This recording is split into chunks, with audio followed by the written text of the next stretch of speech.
मंत्रिपद मिळाल्यानंतर ज्या वेळेला आम्ही नागपूरवरून आलो त्यावेळेला पहिलं बाळासाहेबच्या स्मृतीस्थळावरती गेलो, दादरला, शिवाजी पार्कला, आणि त्याच्यानंतर मग इथं आलो.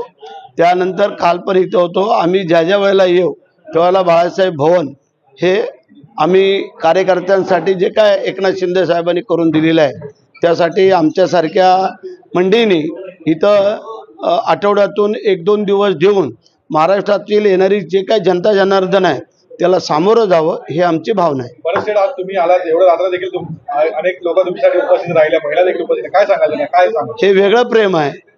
जसं एकनाथ शिंदे साहेबच्या बद्दल आत्मीयता आहे, ती आत्मीयता आम्ही राखण्याचा प्रयत्न करतोय. कारण शिंदे साहेब 18 तास काम करत आहेत, मग आम्ही जर 14-15 तास काम केलं तर काय फरक पडणार आहे? म्हणजे त्यांना तेवढं सहकार्य लाभू शकतं.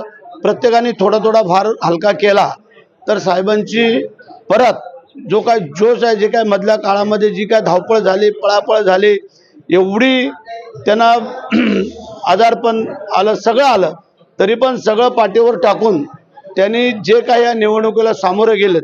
आता आमची पण जबाबदारी आहे की थोडं त्यांना पण विश्रांती घेणं. आम्ही थोडं उचललं, ह्याने उचलला, दुसऱ्याने भार उचलला. त्यासाठी बाळासाहेब भवन हे आमचं आता इथलं केंद्रस्थान. आपल्याला मंत्रिपद दिले साहेबांनी, आपल्याला फार मोठा विश्वास ठेवला. आपण त्या पदाला कसं जागणार, कसं न्याय देणार? साहेबांनी जो काय विश्वास टाकलेला त्या विश्वासाला कुठेही तडा जाऊ दिला जाणार नाही, हे माझं. शिवसैनिकांना काय संदेश द्यायला या ठिकाणी? शिवसैनिक उत्साहित आहेत की आपला माणूस, आपला आमदार मंत्री झालेला पाहत आहेत. कारण गेल्या 2.5 वर्ष मागच्यापासूनच हे उत्सुक होते आणि ती इच्छा आता पूर्ण झालेली आहे त्यांची. त्यामध्ये सगळे आनंदी आणि समाधानी आहे. बरेचसे आता महापालिका निवडणुका लागत आहेत, मार्चमध्ये निवडणूक आहे, बिगुल वाजलेलं आहे, काय सांगा, कसं पाहता येईल? नुसत्या महापालिकेच्या नाहीत, नगरपालिकेच्या पण आहेत, जिल्हा परिषद आहेत, पंचायत समिती आहेत आणि काही राहिलेल्या ग्रामपंचायती आहेत.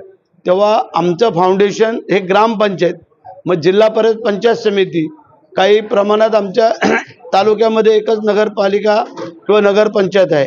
त्याच्यामुळे आम्हाला तिकडं फोकस करणं गरजेचं आहे. तो आमचं काम चालू आहे. धन्यवाद.